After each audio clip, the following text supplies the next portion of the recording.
FreeIntroMusic.com layout track. What's up guys, this is Mada Pakasana. Ayan, today guys, I'm gonna show you how to get free online storage. Sa mga mahilig din mag-backup ng kanilang important file or document, and you better watch this video guys. I'm gonna show you how to get that 10 gigabytes. Not bad. So let's begin. Ayan. Open natin yung browser natin, and then search natin Mediafire. Mediafire, napakaganda ng website na to or sa mga mahilig mag-backup ng kanilang files, lalo na yung mga important files na mga personal. Pwede natin siyang i-backup dito sa website na to. Ayan. Login tayo guys. Pwede kayo mag-sign up or can log in. So mag-login ko na lang kasi may account na ako dito. So you can use a Gmail account, Yahoo Mail, or you can log in with Facebook or log in with Twitter. So pili na lang kayo kung anong gusto nyo i-log in.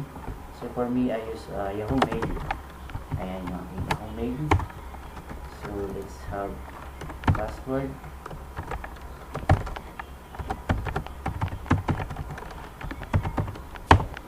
Login. Ayan. Pag tayo sa login, ayan. So, ang website na to, pwede kayong mag-upgrade ng account.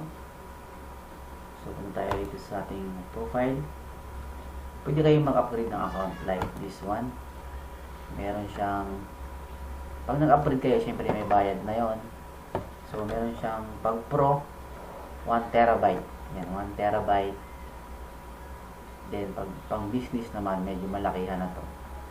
100 terabytes. So, sobrang laki na nun. So, since wala naman tayo masyadong file for personal, magagamit natin dito mga gigabytes lang. So, 10 guys. Malaking bagay na yung 10 gigabytes na storage. So, you don't need to buy a memory card.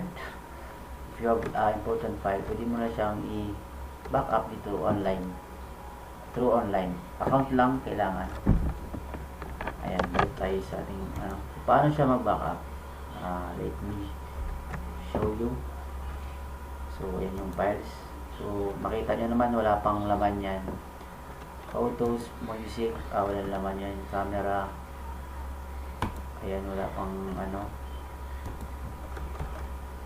photos, walang laman. Mga sample lang yan. So, paano mag-upload? Pwede kayong mag-upload, pwede kayong mag-backup na ba? Yung file nyo, naka-folder, pwede siyang i-backup na naka-folder, pwede rin siyang pa-isa-isa. Like, from computer yan. I-upload natin yung, backup natin yung file. Pwede yung file lang, isang file, or pag folder kasi, halimbawa sa isang folder, maraming laman, pwede mo siyang i-add din, i-upload yung isang buong folder. So, para mabilis, add file muna tayo.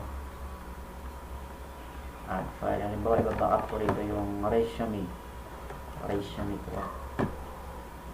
So, let's do it. Just stop. Depende na yung saan nakalagay yung backup nyo. So, my resume. Ayan. So, ayan. Begin to upload. So, tayo natin. Mabilis lang yan kasi maiksi lang yung file niya. Maliit lang yung MB niya. Ayan. So, makikita niyo sa gilid at this part, meron siyang 10. Medyo malaki-laki na yung storage. Ano lang yan, libre lang yan guys. So, if you are mahilig kayo sa mga mag-backup ng mga files to tapos kailangan nyo ng storage, mag-sign in na kayo sa Mediafire. Ayan, done na siya. Or you can share folder. So, pag share folder natin, copy, ayan, pwede na siyang, parang i-share mo lang siya. So, let's proceed to done. So, makikita nyo, ayan, nandiyan na yung naka-backup na. Nandiyan na yun sa account ko. Naka-backup na siya. So, saang folder siya nakalagay? Nasa ano siya? Photo. Ayan, depende na yun kung saang folder nyo ilagay. Saan kayong folder? Pwede kayong mag-create. I-right click nyo lang or create subfolder. Ayan. So, depende na sa inyo yun kung saan folder kayo maglalagay ng inyong mga backup na file. Ayan.